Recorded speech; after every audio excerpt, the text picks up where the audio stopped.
বলেন মুসলিম শরীফের বর্ণনা, মান করাআল কুরআন ফাস্তাযহারাহু ফাআহাল্লা হালালাহু ওয়া হাররামা হারামাহু আদখালাহুল্লাহুল জান্নাহ। বিশ্বনবী বলেন, যেই বান্দা কিংবা বান্দি কোরআন কারীম তেলাওয়াত করে অতঃপর সেটাকে হিফজ করে, কি করে? হিফজ করে, কোরআনের হাফেজ হয়, কোরআনের আলেম হয়, আদখালাহুল্লাহুল জান্নাহ। ওই কোরআনের হাফেজটা কোরআন অনুযায়ী জিন্দেগি যাপন করে, কোরআন অনুযায়ী তারা জীবন পরিচালনা করে। ওই কোরআনের হাফেজটা যদি কিয়ামতের ময়দানে আল্লাহর কাছে যখন যাইবে, আল্লাহ পাক ওই কোরআনের হাফেজটাকে হাফেজ হওয়ার বরকত আল্লাহ পাক তাকে মাফ করে দিবে।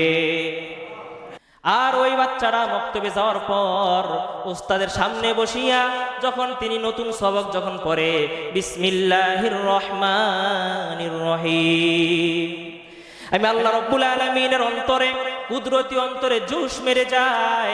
আমি সঙ্গে সঙ্গে ফেরেশতাগুলোকে ডাকলাম, ফেরেশতাগুলোকে ডেকে ডেকে বললাম, ও ফেরেশতারা, ওই যে দেখো অমুক জায়গায় ছোট্ট একটা বাচ্চা পবিত্র জবান দ্বারা আমি আল্লাহকে রহমান বলে ডাক দিয়েছে। বলেন সুবহানাল্লাহ।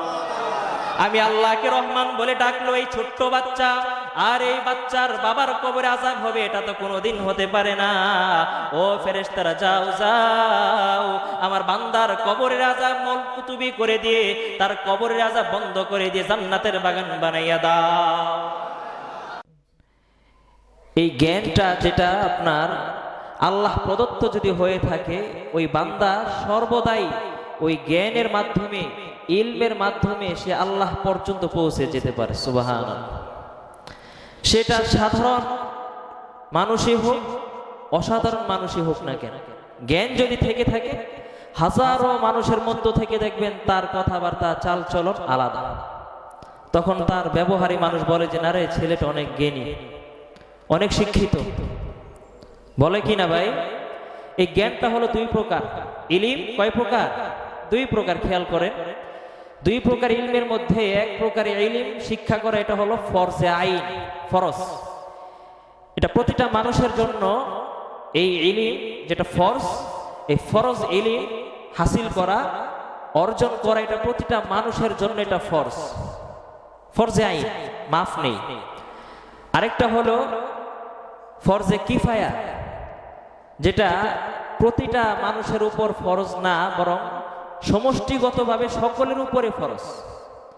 কিছু সংখ্যক লোক যদি সেটা অর্জন করে, তাহলে বাকি অন্যদের থেকে সেটা কি হয়ে যায়? অর্জন হয়ে যায়, আদায় হয়ে যায়। এটা সকলের উপর এটা ফরজ না। কিন্তু ফরজে আইন যেটা, ওই ইলমটা প্রতিটা মানুষের জন্য শিক্ষা করা ফরজ।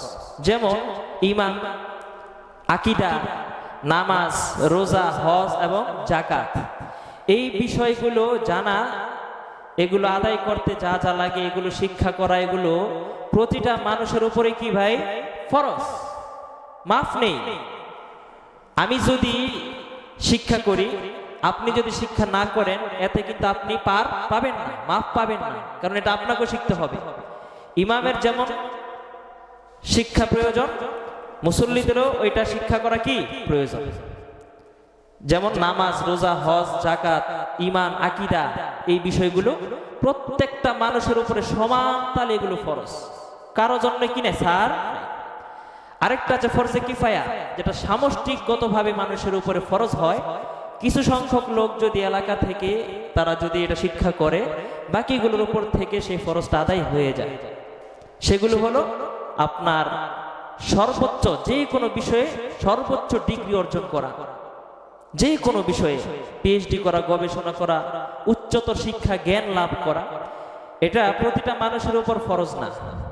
সমাজের কিছু সংখ্যক মানুষ যদি সেটা আদায় করে নেয়, একজন দুইজন যদিও হয়, তাহলে প্রত্যেকের উপর থেকে ওই ফরজে কিফায়াটা কি হয়ে যায়? আদায় হয়ে যায়।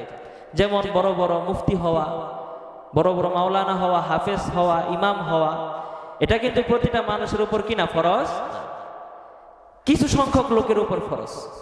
সমাজের মধ্যে দুই একজন লোক যদি সেটা হয়, ইমাম হয়, মুয়াজ্জিন হয়, মুফতি হয়, মুহাদ্দিস হয়, বড় শাইখুল হাদিস হয়, তাহলে এলাকা থেকে এগুলো সকলের পক্ষ থেকে ফরজটা আদায় হয়ে যায়। দেখা গেল যে একটা অঞ্চল, একটা এলাকা, একটা গ্রাম, এখানে কেউ আলেম নাই, কেউ মাওলানা নাই, মুফতি নাই, মুহাদ্দিস নাই, ইলমের জ্ঞান, ইল অর্জনের এবং অগাধ জ্ঞানের ভান্ডার এবং আলেম সমাজের ভিতর কেউ যদি না হয়, তাহলে ওই এলাকার সকলেই এই ফরজে কিফায়া হাসিল না করার কারণে প্রত্যেকটা মানুষ গুনাহগার হয়ে যাবে, নাউজুবিল্লাহ। এ কারণে সমাজের ভিতরে একজন দুইজন আলেম থাকা এটা গোটা সমাজের জন্য কি রহমত, গোটা সমাজ পুরো এলাকার জন্য এটা রহমত। কারণ একজন দুইজন আলেম হওয়ার দ্বারা আপনারা নাজাত পেয়ে যাচ্ছেন। এই একজন দুইজন আলেম হাফেজ মাওলানা যদি তারা না হতো, তাহলে গোটা এলাকাবাসী তারা জাহান্নামে যেতে হতো। এই কারণে সমাজের ভিতরে একজন দুইজন আলেম হওয়া এটা খারাপ না ভালো? অনেক ভালো, এটা অনেক ভালো, এটা অনেক ভালো। আল্লাহু আকবার। আল্লাহ রাব্বুল আলামিন কোরআনে কারীমের সর্বপ্রথম যে আয়াত নাজিল করলেন, সে আয়াতের ভিতরেই আল্লাহ পাক বলে দিলেন এই কথাটা, ইঙ্গিত দিয়ে দিলেন যে ইকরা বিসমি রাব্বিকাল্লাযী খলাক।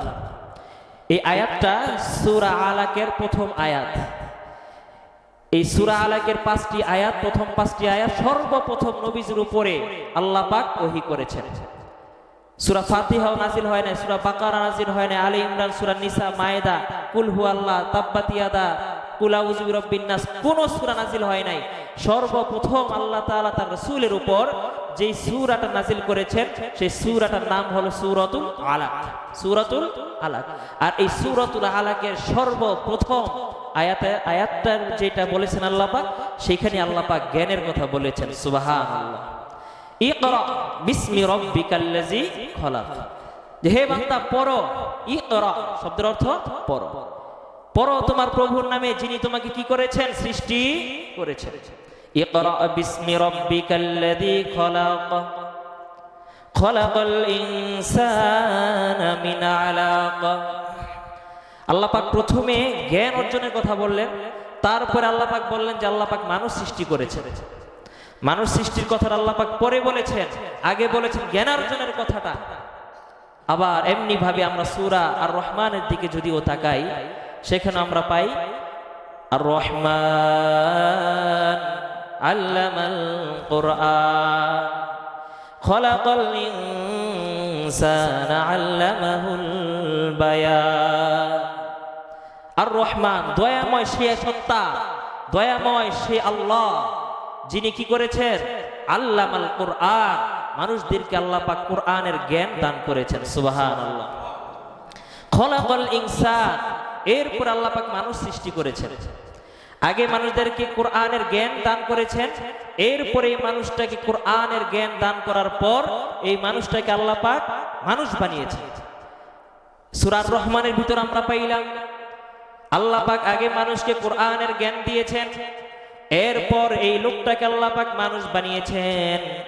অপরদিকে সূরাতুল আলাকের যেই সূরাটা আল্লাহ পাক কোরআন মাজিদের সর্বপ্রথম নাজিল করেছেন, ওই সর্বপ্রথম সূরার সর্বপ্রথম আয়াতের মধ্যে আল্লাহ পাক সেইখানে বললেন ইকরা বিসমি রাব্বিকাল্লাযী খলাক খলাকাল ইনসানা মিন আলাক, যে হো মানুষ পড়ো পড়ো পড়ো তোমার প্রভুর নামে পড়ো, যিনি তোমাদেরকে সৃষ্টি করেছেন। সুবহানাল্লাহ।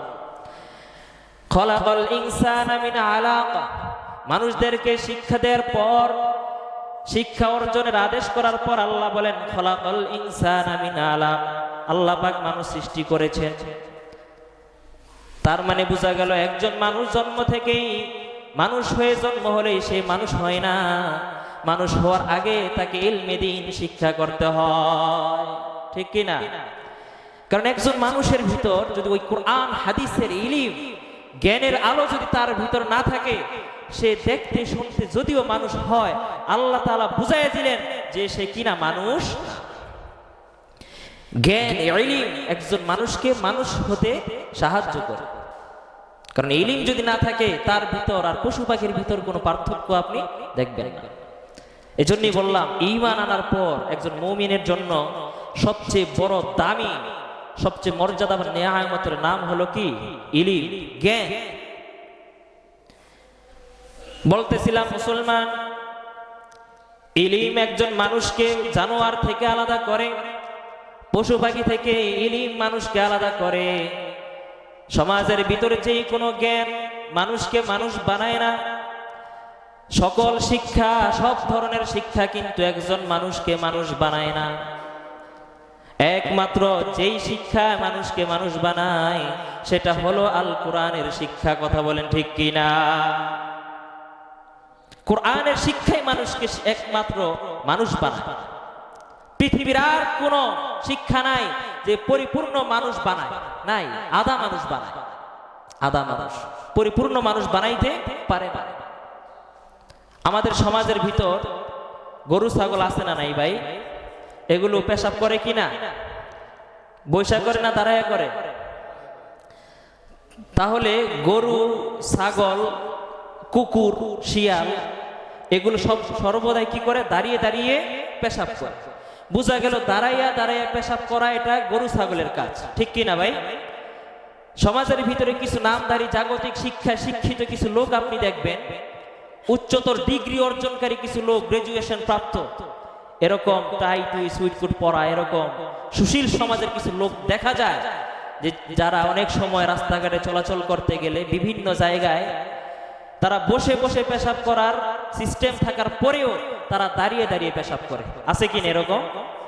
অথচ ওই লোকটাও শিক্ষিত, সেও কিন্তু কোনো না কোনো শিক্ষা প্রতিষ্ঠান থেকে বড় বড় ডিগ্রি অর্জন করে সে এলাকায় শিক্ষিত খাতায় নাম লিখিয়েছিল।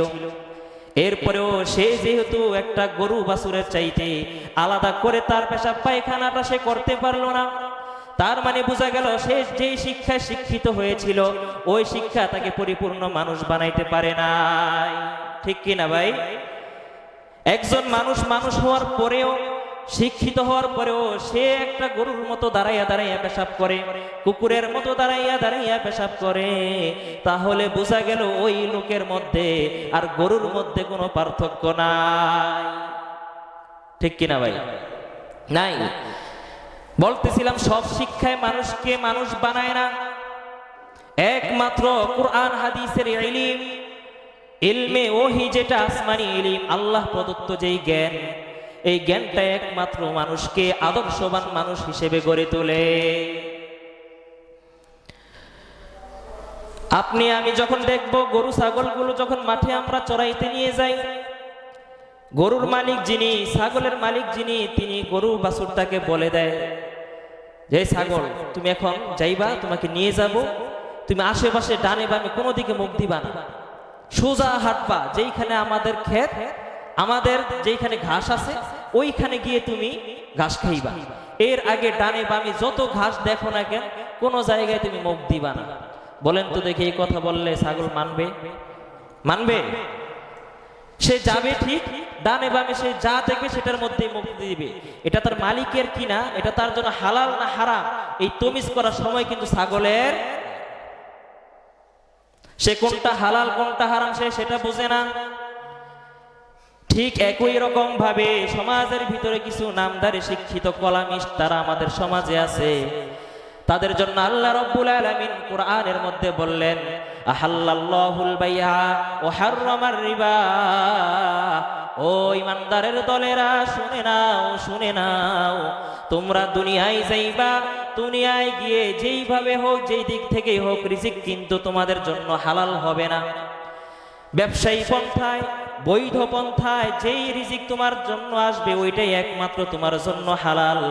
অন্য সব যা দেখো, সুদ ঘুষ দুর্নীতি যা কিছু দেখো, ওগুলো সব কিন্তু তোমার জন্য হারাম। আদেশটা করেছেন কে? কিন্তু সমাজের ভিতরে কিছু শিক্ষিত লোক পাওয়া যায়, যারা জাগতিক শিক্ষায় নামধারী উচ্চতর ডিগ্রি লেভেলকারী মানুষ পাওয়া যায়, যে তারা জানে এটা আমার জন্য হালাল না, আমার আল্লাহ আমাকে সেইটা ভক্ষণ করতে নিষেধ করেছে। এরপরে ওই মানুষগুলো শিক্ষিত হওয়ার পরেও সেই মানুষগুলো সুদের খাতায় ঘুষের খাতায় নাম লেখায়। আছে কিনা এরকম? তাহলে ওই মানুষটার ভিতর আর ছাগলের মধ্যে কোনো পার্থক্য রইল না। ছাগল যেমনি ভাবে মালিকের কথা শুনে না, মালিকের কথা না শুনে সে ডানে বামে যে কোনো ক্ষেতের মধ্যে হোক মুখ লাগাই দেয়। আর আমি মানুষ হয়েও, সৃষ্টির সেরা মাখলুক হয়েও, শিক্ষিত নাম লেখাইয়াও শিক্ষিতের খাতায় শিক্ষিত হইয়া এরপরও আমি যেহেতু সুদ ছাড়তে পারলাম না, ঘুষ ছাড়তে পারলাম না, অন্যের সম্পদ আত্মসাৎ করা আমি ছাড়তে পারলাম না। ও মুসলমান, বলতেছিলাম এই যে সে যে শিক্ষাটা শিক্ষিত হয়েছে, ওই শিক্ষা কিন্তু তাকে ছাগলের থেকে আলাদা করতে পারে নাই। পারছে? সব শিক্ষায় মানুষকে শিক্ষিত বানায় না। শিক্ষা জাতির মেরুদণ্ড, স্লোগান আমরা শুনছি কিনা এটা? শিক্ষা জাতির মেরুদণ্ড কিভাবে ভাই? সব শিক্ষা জাতির মেরুদণ্ড হতে পারে না, কারণ ওইটাই আসল প্রকৃত শিক্ষা, যেই শিক্ষাটা একজন মানুষকে হত্যা করার মতো জঘন্য পাপ থেকে বিরত রাখে। ওইটা কোনোদিন শিক্ষা হতে পারে না যে শিক্ষা অর্জন করার পর নিজের মা বাবার উপর, গলার উপরে ছুরি চালায়। মা বাবার গলার উপরে কি ধরে? মেয়ে, তার আপন মা বাবা ঐশী, প্রায় 8-9 বছর আগের ঘটনা, মিরপুরে। বাবাও এসআই পুলিশের, মাও একজন কনস্টেবল পুলিশের। শিক্ষিত মেয়ে, রাজধানীর নামি দামি প্রতিষ্ঠানে তাকে স্টাডি করায়, হাজার হাজার লক্ষ লক্ষ টাকা তার খরচ হয়। এই মেয়ে শিক্ষিত হওয়ার পর আপন গর্ভধারিণী মায়ের গলার উপরে ছুরি চালিয়েছে, অথচ সে কিন্তু শিক্ষিত। ঠিক কিনা ভাই? এই শিক্ষাও তাকে কিন্তু মানুষ বানায় নাই, এই শিক্ষা তাকে জীব জানোয়ার হায়াওয়ানে পরিণত করে দিল। ও মুসলমান ভাইরা রে আমার, বলতেছিলাম ঈমান আনার পর সর্বপ্রথম সবচাইতে দামি নেয়ামতের নাম হচ্ছে ইলম, শিক্ষা, জ্ঞান। কারণ এই জ্ঞান যার ভিতর থাকে ওই মানুষটা সাধারণ কোনো মানুষ থাকে না, ওই মানুষটা একটা অসাধারণ মানুষ হয়ে যায়, হাজারে একটা হয়ে যায়, পুরো সমাজের ভিতরে একটা হয়ে যায়। যার উসিলায় আল্লাহ রাব্বুল আলামিন সূর্য চন্দ্রকে ঠিক রাখে, রাত দিনের পালা বদল এটা আল্লাহ পাক ঠিক রাখে। ওই একজন আলিমের কারণে, একজন কোরআন হাদিসের জ্ঞান যার ভিতরে আছে, ওই বান্দার উসিলা আল্লাহ রাব্বুল আলামিন পুরো পৃথিবীর মানুষকে আল্লাহ পাক রিজিক দান করে। মুসলিমের বর্ণনা, قال النبي صلى الله عليه وسلم لا تقوم الساعة حتى يقال في الأرض الله الله। বিশ্বনবী রাহমাতুল লিল আলামিন হাদিসের মধ্যে ইরশাদ করেন, আল্লাহ রাব্বুল আলামিন আর অনেক আগেই এই জাতিকে, এই দুনিয়াকে আল্লাহ পাক ধ্বংস করে দিত। কেননা পূর্বের যুগের নিয়ম ছিল এটা, কোন মানুষ যদি অন্যায় করত, কোন মানুষ যদি সীমা লঙ্ঘন করে ফেলতো, আল্লাহ রাব্বুল আলামিন ওই জাতিকে আর টিকিয়ে রাখতেন না। ওই জাতির রূপ আকৃতি আল্লাহ পাক বিকৃতি করে দিতেন, পরিবর্তন করে দিতেন। এরপর আল্লাহ পাক ওই জাতিটাকে ধ্বংস করে দিতেন। আদ জাতি, সামুদ জাতি, ইতিহাস দেখেন, এদেরকে আল্লাহ পাক ধ্বংস, সমূলে পুরো শহর জুড়ে আল্লাহ পাক এদেরকে ধ্বংস করে দিয়েছে। কওমে লূত জর্ডানে, বাহরে মাইয়েত যেটাকে বলা মৃত সাগর, ওই এলাকার মানুষ কওমে লূত, তারা আল্লাহর বিধান সীমা লঙ্ঘন করার কারণে জিব্রাইলের মাধ্যমে ওই জর্ডানে, ওই জেরুজালেমের এই এলাকাটাকে আল্লাহ পাক এমন গজব দিয়েছে, পুরো শহরটাকে ফেরেশতার মাধ্যমে তুলে একেবারে আকাশের কাছাকাছি নিয়ে এরপর এদেরকে উল্টায় জমিনের ভিতরে দাবিয়ে দেওয়া হয়েছে, ধ্বংস করে দেওয়া হয়েছে। পূর্বের যুগের মানুষগুলোর জন্য শনিবার দিন আল্লাহ পাক কোন একটা নির্দিষ্ট সম্প্রদায়কে আল্লাহ পাক বলেছিলেন যে তোমরা শনিবার দিন মাছ ধরবা না, মাছ শিকার করবা না। কারণ শনিবার দিন মাছগুলো তারা একেবারে সমুদ্রের তীরে চলে আসে, তারা জাবুর কিতাবের তেলাওয়াত তারা শোনে। সুতরাং তোমরা যারা আছো সপ্তাহে 6 দিন মাছ ধরবা, কিন্তু একদিন মাছ ধরবা না। সেটা কোন দিন? শনিবার, মাছ ধরবা না। কিন্তু মানুষগুলো বড় চালাক ছিল। মানুষগুলো কি করত? শনিবার দিন যেহেতু মাছ ধরতে আল্লাহ পাক নিষেধ করেছেন, এই কারণে তারা সরাসরি আল্লাহ পাকের এই হুকুমটা লঙ্ঘন করে নাই, তারা একটু চালাকি করছে, কৌশল অবলম্বন করলো। সেটা কি? শনিবার দিন যেহেতু মাছগুলো কিনারে চলে আসে, অন্য দিন যেহেতু এটা আসে না, এ কারণে তারা শনিবার দিন কি করত? নদীর তীরে, সমুদ্রের তীরে তারা ছোট ছোট জাল ফালায় রাখত। যখন মাছগুলো যখন একেবারে তীরে উপরে চলে যেত, রবিবার দিন পরের দিন তারা এই জালগুলো আটকাইয়া মাছগুলোকে তারা এভাবে শিকার করত। সরাসরি লঙ্ঘন করছে নাকি কৌশল করে করছে? কৌশল করে করছে। কিন্তু এরপর আল্লাহ পাকের কাছে এই কাজটা পছন্দনীয় হয়নি। আল্লাহ রাব্বুল আলামিন এদেরকে এমন অভিশাপ দিলেন, কুনু কিরাদাতান খাসিইন। আল্লাহ বলেন, হে আমার সীমা লঙ্ঘনকারী সম্প্রদায়, তোমরা এখন থেকে আর মানুষ রূপে থাকতে পারবা না। এখন থেকে তোমরা কুনু কিরাদাতান খাসিইন, তোমরা একেবারে অভিশপ্ত বানর হয়ে যাও। নাউজুবিল্লাহি মিন যালিক। কি হয়ে যাও? এরপর আল্লাহ পাক এই সমস্ত জাতিগুলোকে বানর বানিয়ে দিয়েছেন। 3 দিন পর সমস্ত বানরগুলো তারা মারা গেছে, একদম এলাকা সাফ হয়ে গেছে, এলাকা সাফ করে দিয়েছেন। কিন্তু আমরা এত এত সীমা লঙ্ঘন করি, এত অন্যায় করি, অপরাধগুলো আমরা করি, অন্যায় করি, অকারেন্স আমরা করি। এরপরেও আল্লাহ পাক দিন রাত ঠিক রেখেছে। এরপর চন্দ্র সূর্য সে আগের মতো উদিত হচ্ছে। এর একমাত্র কারণ আল্লাহর নবী বিশ্ব নবী রহমাতুল্লিল আলামিন তার ইন্তেকালের আগে আল্লাহ রাব্বুল আলামিনের থেকে ওয়াদা নিয়েছিলেন, আল্লাহ আমি যে চলে যাব, আপনি যে বলেছেন ওমা কানাল্লাহু লিউআযযিবাহুম ওয়া আনতা ফীহিম, হে নবী আপনি যতদিন ধরার বুকে থাকবেন, আপনি থাকা অবস্থায় কোনোদিন আপনার সম্প্রদায়কে আমি আযাব দিব না। বিশ্বনবীর যখন মরজে মউত যখন শুরু হয়ে যায়, মৃত্যুর বিছানায় দয়াল নবী শুয়ে আছেন, মালাকুল মাউত আজরাইল আলাইহিস সালাতু ওয়াস সালাম রাসূলের রূহ কবজ করার জন্য চলে আসলো। আল্লাহর নবী বিশ্বনবী রাহমাতুল্লিল আলামিনের চোখ থেকে অঝর ধারায় পানিগুলো পড়ে, পানিগুলো গড়িয়ে গড়িয়ে পড়তে পড়তে বালিশটা ভিজে যায়। মালাকুল মাউত আল্লাহর রাসূলকে বলে, ও হাবিব, আপনি মৃত্যুর ভয়ে কি কান্না করতেছেন নাকি? রহমতের নবী আমার বলেন, না ভাই আজরাইল, আমি তো চাই রফিকে আলা, আমার সবচাইতে বন্ধু, কাছের বন্ধু যিনি, তার দিদার আমি চাই। বলেন সুবহানাল্লাহ। আমি তো আমার আল্লাহর তাআলার সাথে সাক্ষাতের অপেক্ষায় আমি রয়েছি রে ভাই আজরাইল। আজরাইল বললেন, তাহলে কান্না কেন করেন? আল্লাহর নবী বলেন, ও ভাই আজরাইল, আমি যতদিন দুনিয়ায় ছিলাম আল্লাহ রাব্বুল আলামিন আমাকে আশ্বস্ত করেছিলেন, বলেছেন আমি যতদিন দুনিয়ার বুকে থাকবো ততদিন আমার উম্মতদেরকে আল্লাহ ধ্বংস করবে না। সুবহানাল্লাহ পড়বেন না? ততদিন ধ্বংস করবে না রে ভাই আজরাইল।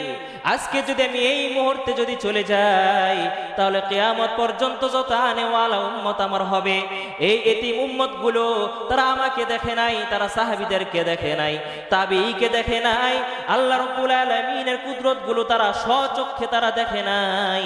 তাদের ঈমানটা হবে দুর্বল। কথা বলেন ঠিক কিনা? তাদের ঈমান হবে দুর্বল। এই দুর্বল ঈমান নিয়ে তারা অনেক বড় বড় অন্যায়গুলো সংগঠিত করবে, অনেক বড় বড় অন্যায় করবে, অপরাধ তারা করবে। আর আমার আল্লাহ রাব্বুল আলামিন যদি তাদের অপরাধের কারণে পূর্বের যুগের মানুষের মতো যদি তাদেরকে ধ্বংস করে দেয়, এই ভয়ে আমি নবী কান্না করতেছি। সুবহানাল্লাহ।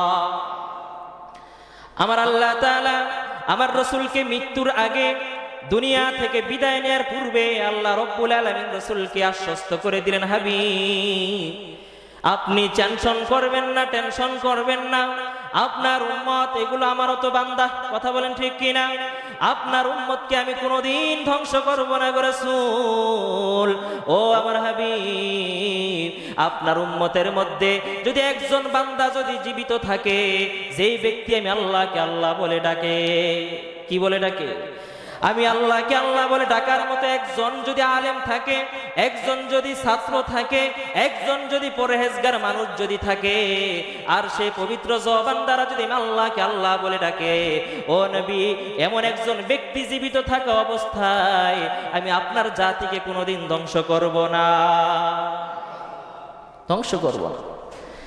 আজকে আমরা বেঁচে আছি ওই দয়াল নবীর দোয়ার বরকতে। কথা বলেন ঠিক কিনা? কারণ আমাদের যেই বড় বড় অন্যায়গুলো হয়, মানুষ ছোট কিন্তু মানুষ এই মুখ দ্বারা যে অন্যায়গুলো করি, অন্যায়টা কিন্তু অনেক বড়। ঠিক কিনা ভাই?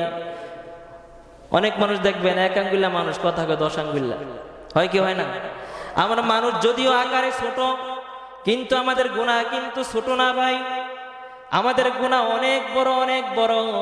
কিন্তু এরপর আল্লাহ পাক আমাদের ধ্বংস করে না, কারণ মৃত্যুর আগে রাসূলকে আল্লাহ পাক ওয়াদা দিয়েছে, ওয়াদা দিয়েছেন। তো বুঝা গেল একজন কোরআন তেলাওয়াত করেনওয়ালা, আল্লাহকে ডাকা, আল্লাহর পথে আহ্বানকারী, বেঁচে আছে বিদায় আমরা আজকে দুনিয়ায় বেঁচে আছি। আজকে আমরা দুনিয়ায় জমিনে বেঁচে আছি মুসলমান। এই কারণে ইলমে দ্বীন শিক্ষা করা, রাসূল বলেছেন তলাবুল ইলমি ফারিদাতুন আলা কুল্লি মুসলিম, যে ইলমে দ্বীন শিক্ষা করা এটা প্রতিটা মুসলমানের উপরে ওয়াজিব। মুসলমানের উপর কি ওয়াজিব? হাফেজ হওয়া প্রতিটা মুসলমানের উপর ওয়াজিব না, মাওলানা হওয়া ওয়াজিব না, মুফতি মুহাদ্দিস শাইখুল হাদিস হওয়া প্রতিটা মুসলমানের উপর কিন্তু ওয়াজিব না। কিন্তু একজন মানুষ তার জীবন চলাচল করার জন্য, একজন মানুষকে প্রকৃত মানুষ বানিয়ে রাখার জন্য, মুসলমানের খাতায় নামটাকে টিকিয়ে রাখার জন্য যেই জ্ঞান অর্জন করা দরকার, ওই ন্যূনতম জ্ঞানটুকু অর্জন করা প্রতিটা মুসলমানের উপর ওয়াজিব। আমরা নামাজ পড়ি কিনা ভাই? শুধু ইমাম সাহেব পড়ে না, সবাই পড়ে। তাহলে নামাজের জন্য যে জ্ঞানটুকু থাকা দরকার, এই নামাজের জন্য এই বেসিক যে আইডিয়াগুলো প্রত্যেকটা মুসলমানের উপর অর্জন করা কি ফরজ। অনেক মানুষ ধনী কিন্তু সে যাকাত দেয় না, কারণ সে যাকাতের বিধানগুলো সে বুঝে না। তাহলে বোঝা গেল যাকাত দেওয়ার জ্ঞান প্রত্যেকটা মানুষের কিন্তু থাকা ওয়াজিব। একজন মানুষ যিনি হাজী সাহেব হবেন, যিনি হজ করবেন, হজ করার জন্য প্রাথমিক জ্ঞান তার ভিতর থাকা জরুরি। মুসলমান হয়ে মুসলমানের মতো জীবন যাপন করতে গেলে যেই যেই প্রবলেম ফেস হয়, যেই সমস্যার সম্মুখীন হতে হয়, ওই সমস্যাগুলো যেন কাটিয়ে তুলতে পারে, এই সামান্য জ্ঞানটুকু থাকা প্রত্যেকটা মানুষের উপরে ওয়াজিব। হাফেজ হতে হবে না, মাওলানা হতে হবে না। আপনি হাফেজ হতে পারেননি, আপনার ছেলেটাকে বানান। ছেলেটাও বড় হয়ে গেছে, পারলেন না, নাতিটারে বানান। বংশের ভিতর নাতিও নাই, ভাই ভাতিজা আছে কিনা তালাশ করেন, প্রতিবেশী কেউ আছে কিনা তালাশ করেন। কারণ ওই যে বললাম ইলম দুই প্রকার, একটা হচ্ছে ফরজে আইন আর একটা হলো ফরজে কিফায়া। ফরজে আইন যেটা বললাম, নামাজ রোজা হজ যাকাত ঈমান আকীদা, এগুলো ঠিক রাখার জন্য এই জ্ঞানগুলো অর্জন করা প্রত্যেকটা মুমিনের উপর ফরজে আইন, করতেই হবে। কিন্তু ফরজে কিফায়া যেটা, এটা হলো উচ্চতর ডিগ্রিধারী জ্ঞান, বড় লেভেলের মাওলানা হওয়া, আলেম হওয়া, হাফেজ হওয়া, শাইখুল হাদিস মুহাদ্দিস হওয়া, এটা সকলের জন্যই কিন্তু ফরজ না। সমাজের কিছু লোক যদি সেটা আদায় করে ফেলে, তাহলে সকলের পক্ষ থেকে সেটা আদায় হয়ে যায়। সমাজের ভিতর একজন দুইজন মাওলানা হওয়া চাই, আলেম হওয়া চাই, হাফেজ হওয়া চাই। কারণ একজন দুইজন হাফেজ হইল মানে আপনারে বাঁচাই দিলে। জানাজার নামাজ পড়া এটা কি ফরজে কিফায়া, সকলের যাওয়াটা কিন্তু জরুরি না। এলাকা থেকে কিছু সংখ্যক লোক জামাতের সাথে ফরজ যদি আদায় করে ফেলে, সকলের পক্ষ থেকে সেটা আদায় হয়ে যায়, ঠিক কিনা? ফরজে কিফায়া। ঠিক একইভাবে এই মাওলানা হওয়া, আলেম হওয়া, হাফেজ হওয়া, এটা ফরজে কিফায়া। সমাজের ভিতরে এসএসসি পাশ করার লোকের অভাব নাই, আইএবিএ পাশ করার লোকের অভাব নাই, কিন্তু সমাজের ভিতরে গুনে দেখেন তো দুইটা মাওলানা পান কিনা? আছে? কিভাবে রহমত আসবে সমাজের ভিতরে বলেন তো দেখি? যাদের উসিলা আল্লাহ পাক রিজিক দেয়, রহমত দেয়, বরকত দেয়, তারাই যদি সমাজের ভিতরে না থাকে, তাহলে কি থেকে আপনাদের সমাজে শান্তি আসবে? উল্টা যারা হাফেজ হয়, যারা মাওলানা হয়, যারা আলেম হয়, কিছু মানুষ আছে তাদের পিছনে সমালোচনা করতেই থাকে। আছে কিনা এরকম? ও ভাই, এটা করা চাই না, এটা অনুচিত কাজ।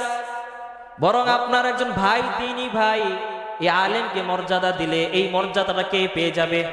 আল্লাহ পেয়ে যাবে। কারণ এই যে আপনারা আমার কথা শুনতেছেন, আল্লাহর কসম করে বলি, এই কথাগুলো আমার কথা শোনার জন্য আপনারা কেউ আসেন নাই। কারণ আপনারা কেউ আমাকে ভালোবেসে আসেন নাই, ভালোবাসছেন কোরআনকে, ভালোবাসছেন রসুলের সুন্নতকে। কথা বলেন ঠিক কিনা? কারণ আমার ভিতরে কোরআনের জ্ঞান আল্লাহ পাক দিয়েছেন, হাদিসের জ্ঞান আল্লাহ পাক দিয়েছেন, ইলমে ওহী যেটা এটা আল্লাহ পাক দান করেছেন। আর এই ইলমের খাতিরে কিন্তু আপনারা এখানে আসছেন। কথা বলেন ঠিক কিনা? সুতরাং আমাকে সম্মান দেওয়া মানে আল্লাহকে সম্মান দেওয়া, ঠিক কিনা? আল্লাহ রাব্বুল আলামিনকে সম্মান দেওয়া হলো এটা। কাল কিয়ামতের ময়দানে আল্লাহ রাব্বুল আলামিন সমস্ত হাসরবাসীগুলোকে ডাকবে, বিচারের কাঠগড়ায় দাঁড় করাবে। লক্ষ কোটি কোটি মিলিয়ন বিলিয়ন মানুষের সামনে এক একটা আসামিকে দাঁড় করানো হবে। আজকে দুনিয়ার ভিতরে আমি কত অন্যায় করেছি রে মুসলমান। আমার অন্যায়ের কথাগুলো যদি আমার বিবি জানতো, আল্লাহর কসম করে বলি বিবি কোনোদিন স্বামী পরিচয় দিত না। আমার অন্যায়ের কথাগুলো যদি আমার সন্তান জানতো, আমার সন্তান কোনোদিন বড় হয়ে বাবা না বলে ডাকতো না। আমার অন্যায়ের কথাগুলো যদি আমার মা বাবা জানতো, কোনোদিন মা বাবা সন্তান হিসেবে আমাকে ঘরে আশ্রয় দিত না। ও মুসলমান, আল্লাহ রাব্বুল আলামিনের একটা নাম হলো সাত্তার। কি নাম? আল্লাহ রাব্বুল আলামিনের একটা নাম হলো সাত্তার। ওই সাত্তার নামের অর্থ হলো আল্লাহ পাক বান্দার দোষগুলো গোপন করে রাখে। সুবহানাল্লাহ। আল্লাহ রাব্বুল আলামিন সাত্তার নামের উসিলায় সমাজের ভিতরে নামদারি কিছু মুসলমান হাজারো হাজার অন্যায় করে, অকারেন্স করে, গোপনে গোপনে জিনা করে, পরকিয়া করে, ঘুষ খায়, সুদ খায়, যত রকমের অন্যায় বাটপারি চাপাবাজি সব করে। এরপর আল্লাহ রাব্বুল আলামিন এরকম বাটপারটাকে সমাজের ভিতরে সম্মান দিয়ে দিয়ে ঘুরায়, সম্মান দান করে তাকে সম্মানের জায়গায় বসায়, সমাজের ভিতরে নেতৃত্ব স্থানে তাকে বসায়। সমাজের ভিতর দেখলে মানুষ তাকে সালাম দেয়, তাকে সেলুট দেয়, তাকে উঠে তাকে বসতে জায়গা করে দেয়। দেয় কি দেয় না? কিন্তু ওই মানুষটার দোষ কিন্তু আল্লাহ পাক গোপন করে রাখছে কি রাখে নাই? হাসরের ময়দানটা এমন হবে রে মুসলমান, এমন কঠিন এক বিভীষিকাময় এক অবস্থা বিরাজ করবে সেই দিন। সন্তানের সামনে তার বাবার দোষগুলো আল্লাহ পাক উন্মোচন করে দিবে, ভাইয়ের সামনে ভাইয়ের দোষগুলো আল্লাহ পাক উন্মোচন করে দিবে রে মুসলমান। লক্ষ লক্ষ মানুষের সামনে সেদিন কি অবস্থা হবে বুঝেন একবার। আমি এমপি হই, চেয়ারম্যান হই, রাষ্ট্রপ্রধান হই, প্রেসিডেন্ট হই, এটা কোনো কাজে আসবে না। সবাই ডাকবে দাঁড়াও দাঁড়াও। সেই দিন হাসরের মানুষগুলো সবাই দেখবে যে এই লোকটা আমাদের কাছে ভালো ছিল, এই লোকটা তো ইমাম ছিল, এই লোকটা তো লম্বা দাড়ি ছিল, এই লোকটার মাথায় টুপি ছিল, কিন্তু এই লোকটাই যে গোপনে গোপনে এতগুলো দোষ করেছে এটা তো আমরা কেউ জানতাম না। ঠিক কিনা ভাই? সেই দিন হাসরের মানুষগুলো দেখে চোখ কপালে উঠে যাবে, কিরে অবস্থাটা কি? ওই অপমান থেকে, সেই দিন এমন লজ্জাজনক অবস্থা থেকে আল্লাহ রাব্বুল আলামিন এক শ্রেণীর লোকদেরকে ডাক দিবে, এক শ্রেণীর লোকদেরকে আলাদা করে নিবে। এদেরকে ডাকা হবে, তোমরা আসো, তোমরা আসো, তোমরা সকলে মিলে পর্দার ভিতরে চলে যাও। সেইখানে গিয়ে পর্দার ভিতরে আড়ালে গোপনে তোমাদের বিচার করা হবে, তোমাদের হিসাব নেওয়া হবে। লক্ষ লক্ষ মানুষের সামনে তোমাদেরকে লজ্জা দেওয়া হবে না। আর যেই মানুষটাকে সেই দিন হাজারো মানুষদের মধ্য থেকে যাদেরকে আলাদা করা হবে সেটা আর কেউ না, এলাকার কোনো ধনী ব্যক্তিও না, ক্ষমতাশালী প্রভাবশালী কোনো ব্যক্তি না। সেই লোকগুলো হবে সমাজের ভিতরে সবচাইতে সুবিধা বঞ্চিত লোক, সবচাইতে নিরীহ অসহায়, যাদেরকে আল্লাহ রাব্বুল আলামিন কোরআন হাদিসের ইলম দান করেছে।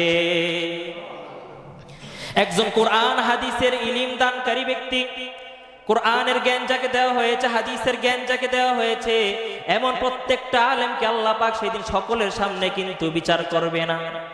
করবে? সকলের সামনে বিচার করবে না।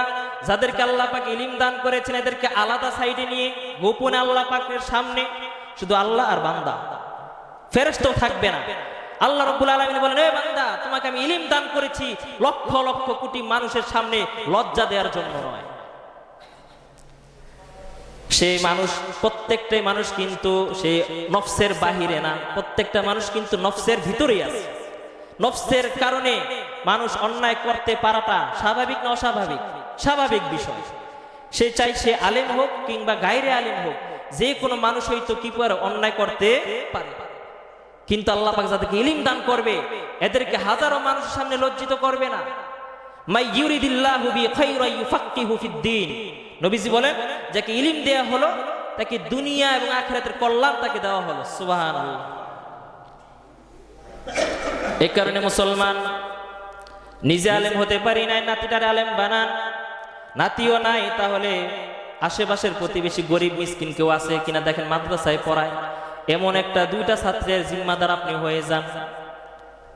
অনেক গরিব মানুষ অসহায়, মাদ্রাসায় পড়ে, টাকা দিতে পারে না, বেতন দিতে পারে না, খোঁজ খবর নেন, এদেরকে আদর করেন, বুকে টেনে নেন, জামা কিনে দেন, পড়াশোনার খরচ যা পারেন দেন, আদর করেন, ভালোবাসেন। তাহলে কি হবে? বিশ্বনবী বলেন, মুসলিম শরীফের বর্ণনা, মান ক্বারাআল কুরআন ফাস্তাযহারাহু ফাআহাল্লা হালালাহু ওয়া হাররামা হারামাহু আদখালাহুল্লাহুল জান্নাহ। বিশ্বনবী বলেন, যেই বান্দা কিংবা বান্দি কোরআন কারীম তেলাওয়াত করে অতঃপর সেটাকে হিফজ করে, কি করে? হিফজ করে, কোরআনের হাফেজ হয়, কোরআনের আলেম হয়, আদখালাহুল্লাহুল জান্নাহ। ওই কোরআনের হাফেজটা কোরআন অনুযায়ী জিন্দেগি যাপন করে, কোরআন অনুযায়ী তারা জীবন পরিচালনা করে। ওই কোরআনের হাফেজটা যদি কিয়ামতের ময়দানে আল্লাহর কাছে যখন যাইবে, আল্লাহ পাক ওই কোরআনের হাফেজটাকে হাফেজ হওয়ার বরকত আল্লাহ পাক তাকে মাফ করে দিবে। শুধু তাই নয় মুসলমান, আদখালাহুল্লাহুল জান্নাহ ওয়া শাফাআহু ফি আশারাতি ইয়াউমাল কিয়ামা ক্বাদ ওয়াজাবাত লাহুমুন নার।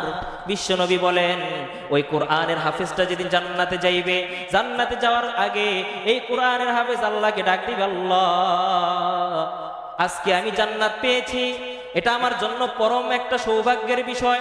ও আল্লাহ, কিন্তু দুনিয়ায় যাদের কারণে আমি কোরআনের হাফেজ হয়েছি, যাদের কারণে আমি মাওলানা মুফতি মুহাদ্দিস হয়েছি, আল্লাহ আজকে তাদের ছাড়া আমি জান্নাতে যাব না।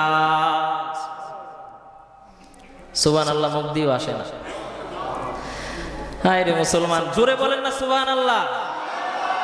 আরে আপনি তো কোরআন হাফেজ হতেও পারেন না। একটা মানুষকে যদি কোরআন হতে সাহায্য করেন, হাফেজ হতে যদি সাহায্য করেন, তাহলে আপনার টাকা দিয়ে পড়ালেখা করে যেই ছেলেটা আলেম হলো, এই ছেলেটা জান্নাতে যাবে, আপনাকে সারা চলে যাবে? এটা কি হয় কোনোদিন? আপনাকে অবশ্যই নিয়ে যাবে, অবশ্যই আপনাকে নিয়ে নেবে। সর্বশেষ একটা হাদিস আপনাদেরকে বলি সংক্ষেপে। পয়গম্বর ঈসা আলাইহিস সালাতু ওয়াস সালাম একদিন রাস্তা দিয়ে হেঁটে যাচ্ছিলেন। যাওয়ার পথে দেখেন রাস্তার পাশে একটি কবর, কবরের ভিতরে জাহান্নামের আগুন দাউ দাউ করে জ্বলে উঠছে। হযরত ঈসা আলাইহিস সালাতু ওয়াস সালাম দেরি না করে তিনি চলে গেলেন তার গন্তব্যে। আবার কিছুদিন সেখান থেকে থাকার পর সেখান থেকে আবার রিটার্ন আসার সময় যেই কবরে দেখেছিল আযাব হয়েছিল, ওই কবরটা এখন জান্নাতের বাগান হয়ে গিয়েছে।